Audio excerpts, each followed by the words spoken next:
America और Israel ने सैन्य हमलों में ईरान के लोगों से ज्यादा उसकी सांस्कृतिक धरोहरों, स्कूलों और विज्ञान केंद्रों को निशाना बनाया है, ताकि उसकी पहचान के साथ साथ देश की विरासत को खत्म किया जा सके। हमलों का यह तरीका ट्रंप के उस पुराने बयान की याद दिलाता है जिसमें उन्होंने ईरान को स्टोन एज यानी कि पाषाण युग में वापस भेजने की बात कही थी।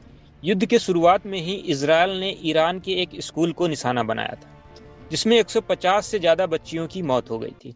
उसके बाद से ही अमेरिका और इजरायल द्वारा ईरान के स्कूलों, विश्वविद्यालयों, कल्चरल सेंटर और अनुसंधान केंद्रों को लगातार निशाना बनाया जा रहा है। इन हमलों से स्पष्ट होता है कि अमेरिका ईरान की पुरानी संस्कृति और परंपरा के पिलर्स को पूरी तरीके से नष्ट करना चाहता है। आइए इस बारे में विस्तार से चर्चा करते हैं।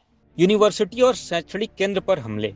यूएस इजरायल के हमलों ने ईरान के पुराने कल्चर और वैज्ञानिक सोच पर गहरी चोट दी है। अब तक 30 से अधिक विश्वविद्यालयों को निशाना बनाया जा चुका है, जो ईरान के विकास को रोकने की सोची समझी रणनीति लगती है।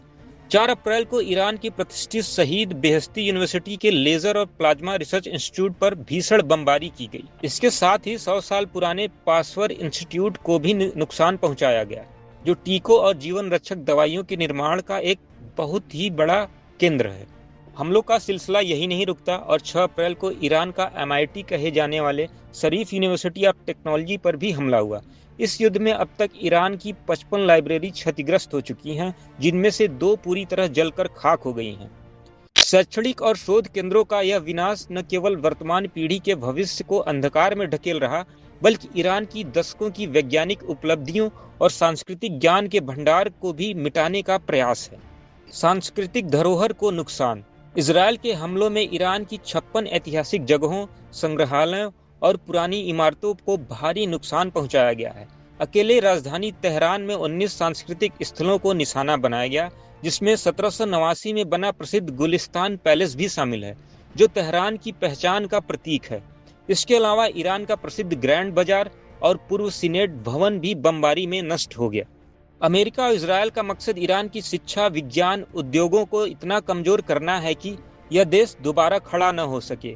वे 9 करोड़ 20 लाख की आबादी वाले इस शिया बाहुल्य देश को पूरी तरीके से कल्चरल तौर पे पीछे ढकेलना चाहते हैं।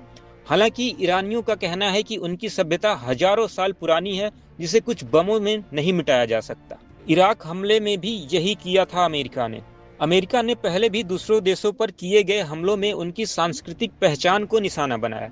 2003 में इराक पर अमेरिकी हमले के बाद राष्ट्रीय संग्रहालय और लाइब्रेरी को लूट लिया गया। वहां 90% पुरानी और ऐतिहासिक किताबें जल गईं।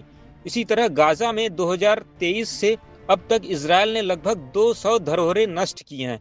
इनमें 444 ईस्वी का बाइजेंटाइन चर्च, 800 ईसा पूर्व का एंथेडॉन बंदरगाह और 7वीं शताब्दी की ग्रेट उमरी मस्जिद शामिल है, जो इन देशों की सदियों पुरानी सभ्यता में से एक माना जाता है। ट्रंप का कहना था कि यह हमला ईरान को परमाणु संपन्न देश बनने से रोकने के लिए था, लेकिन अमेरिका और इजरायल केवल सैन्य युद्ध नहीं लड़ रहे हैं, बल्कि ईरान की संस्कृति, इतिहास, शिक्षा को मिटाने की भी कोशिश कर रहे हैं।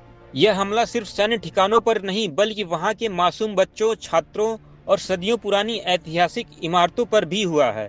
शिक्षा और विरासत को निशाना बनाकर एक पूरी सभ्यता की पहचान मिटाने का प्रयास किया जा रहा है। आपको क्या लगता है, इन हमलों से ईरान की वर्षों पुरानी सभ्यता खत्म हो जाएगी?